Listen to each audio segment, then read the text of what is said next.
1, 2, 3, 1, 2, 3, c'est bon. C'est vrai qu'on remet Radio-Canada, les techniciens, ça fait compter en haut de 3. Absolument. Rapproche pas trop. D'accord, bouge pas. M. Nantel, bonjour. Bonjour. M. Nantel, vous venez fêter, vous, un fédéraliste, la fête des Québécois? Bien, absolument. Je suis très nationaliste. Comme bien des Québécois d'ailleurs, qui n'ont pas été nécessairement souverainistes, mais qui sont très, très fiers d'être Québécois. C'est important. Honnêtement, on est une différence marquante dans le Canada. Puis, qu'est-ce que serait le Canada au niveau international, au niveau culturel, si ce n'était pas de notre apport? C'est ça, justement. Ce que vous dites là, à Ottawa, est-ce que c'est reconnu comme tel parmi les autres partis politiques? Bien, on a déjà entendu ça, bien souvent, des Ah libéraux, même des conservateurs. Là, vous le dites, c'est vrai, on est distinct. Jusqu'à quel point on est supporté dans cette distinction-là à Ottawa? Bien, je vous dirais, premièrement, qu'au NPD, on est assez fiers parce que lorsque j'ai fait mes premiers pas dans cette partie-là, ce qui m'a frappé, c'est qu'il y avait une déclaration de Sherbrooke qui reconnaissait la distinction du Québec, qui espérait un fédéralisme asymétrique et un droit de retrait de toutes sortes de programmes pour lesquels il y aurait un dédoublement inutile ou une initiative déjà faite par le Québec. Fait qu'à ce niveau-là, j'étais très rassuré. C'est vrai, par contre, que chez d'autres partis, comme le Parti conservateur, qui se sont empressés de reconnaître la nation québécoise, mais qui, par la suite, ont tout fait pour la piétiner. S'ils la reconnaissent pour la mettre de côté, c'est pas la peine. Du côté des libéraux, bien, font leur chou gras à constamment rabrouer le mouvement séparatiste au Québec de façon un peu, je dirais, paternaliste. Oui, absolument. Mais la reconnaissance du Québec par n'importe quel des partis fédéralistes, dans ce qu'ils demandent. Par exemple, mettons là, que le Québec veut rapatrier l'immigration, veut rapatrier également les communications.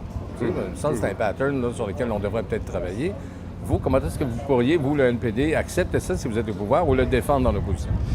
Bien, je vous dirais tout d'abord que ce sont des enjeux qui sont extrêmement complexes. Parce que, par exemple, le CRTC, qui est un organisme régulatoire, sur ce genre d'enjeux-là, doit constamment négocier avec l'utilisation des fréquences publiques, avec la distinction culturelle francophone au Canada, avec les Premières Nations puis les autres langues. Puis évidemment, il y a une question de marché là-dedans. Alors, par exemple, quand les conservateurs débarquent l'été passé en disant qu'ils rêvent de faire rentrer des nouveaux joueurs américains dans le monde des télécoms en amenant Verizon, c'est là que tu vois tout le côté de la pensée magique.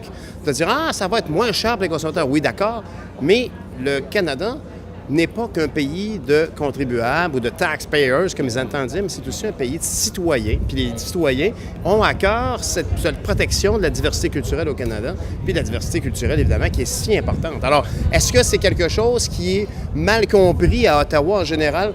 Moi, je pense qu'il y a des... faut pas jeter le bébé avec l'eau du bain.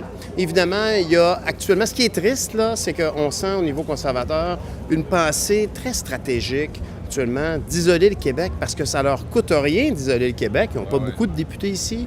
Ils ne veulent pas en avoir tellement. Ça fait plaisir à leur base militante que le Québec soit mis de côté. De l'Est, mais Canada, surtout de l'Ouest. Surtout de l'Ouest du Canada. Puis je veux dire, honnêtement, les Albertains sont des gens fascinants. J'ai eu la chance d'aller flipper des hamburgers puis des crêpes au Stampede. Je sais que j'ai travaillé là pendant un an. C'est des gens qui sont très intéressants. C'est des gens très fiers. C'est des gens qui pensent pas comme nous, puis c'est bien correct. Sauf que ils sont comme animés par une forme de sentiments qui ont été à la traîne du Canada longtemps.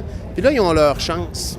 Avec le Reform qui a envahi le Parti conservateur, ils ont leur chance de mettre leur marque sur le Canada.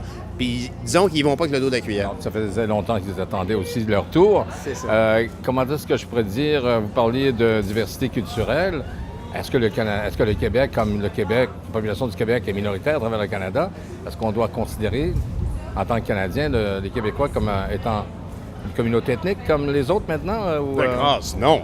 Dites-moi pas ça, vous allez me provoquer. On a entendu ça souvent, en tous les cas. Ben non, mais honnêtement, ça serait vraiment... c'est marcher sur notre héritage, c'est marcher sur notre hymne national, c'est marcher sur ce qui a construit ce Canada-là. La réalité, c'est qu'il y avait le Haut, le Bas Canada. Ça a commencé ici. Après ça, il y a eu le Haut-Canada. Puis ça, ça a été un tandem qui a fonctionné un certain temps, avec ses hauts, puis ses bas, puis ses crises. Puis après ça, lorsque tout le système politique s'est stabilisé, on a expandé. Quelle horreur! On a expanded. Non, mais comment dire? On a donc conquis l'Ouest. Oui, bon, ça, ouais. Comme ça s'est passé ailleurs. Et donc, l'Ouest du pays est aujourd'hui un moteur économique important, un endroit merveilleux. On sait tous à quel point le BC, c'est magnifique, puis les prairies, puis tout ça. C'est tout bien beau.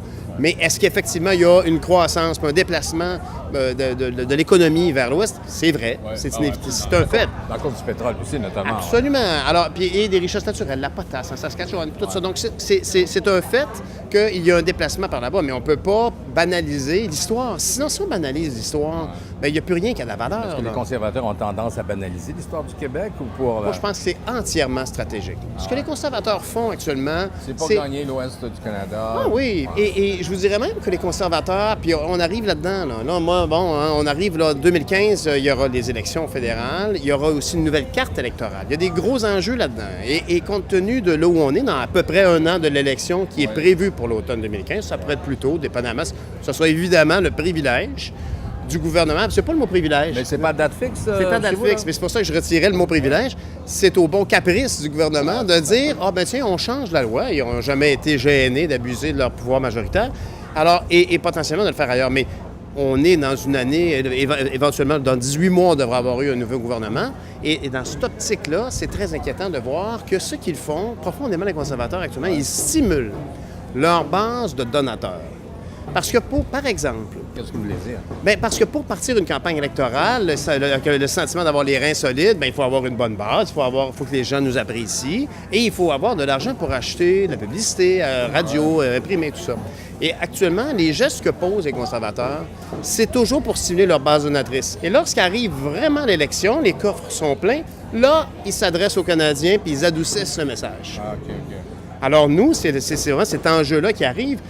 2015 va aussi être le théâtre de l'apparition de 28 nouvelles circonscriptions au Canada, dont 4 seulement au Québec. Ça, c'est inquiétant parce qu'on a perdu un pourcentage de notre poids démocratique. Absolument. C'est pour ça que j'étais si content de voir que mon collègue d'Ontario du Sud est arrivé avec cette notion de respecter le poids de 24,4 des députés du Québec. Du Québec. Oui.